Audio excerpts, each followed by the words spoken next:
মাত্র 5 মিনিটে colour change না করে চিংড়ি মাছ দিয়ে করলা ভাজির এই ছোট্ট রেসিপিটি নিয়ে আপনাদের মাঝে চলে এলাম। আসসালামু আলাইকুম, সবাই কেমন আছেন? আজ আমি চিংড়ি মাছ দিয়ে করলা ভাজি করব। এর জন্য আমি কিছু চিংড়ি মাছ আগে থেকে কেটে ভালো করে ধুয়ে হলুদ লবণ মেখে রেখেছি।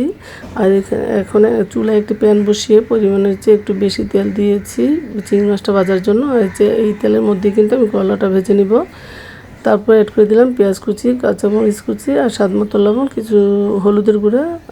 এখন আমি এই তেলের মধ্যে আমি করলাটা ভাজবো। আমি আগে থেকে আস্ত অবস্থায় করলাটা ধুয়ে কেটে রেখেছি। আর করলা কখনও কাটার পর ধোয়া যায় না, না হয় তিতে হয়ে যায়। এখন আমি প্যানের মধ্যে করলাটা অ্যাড করলাম। তারপর হালকাভাবে নাড়তে হবে। আর ফুল আছে না ঢেকে করলাটা ভাজি করতে হবে।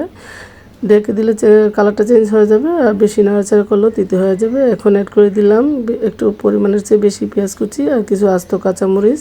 আবার একটু হালকাভাবে নেড়ে দেব। তারপর অ্যাড করে দিলাম ভেজে রাখা চিংড়ি মাছটা দিয়ে আবারও একটু আলতো হাতে নেড়ে দেবো। সর্বমোট আমি কিন্তু 3 বার হালকাভাবে নেড়েছি। আর করলা ভাজিটা কিন্তু হয়ে গেছে। এখন আমি সার্ভ করব। কালারও চেঞ্জ হয় না, আর একদম তিতে লাগবে না। এইভাবে আমি করলা ভাজি করি, বাসায় ট্রাই করে আমাকে কমেন্ট করে জানাবেন।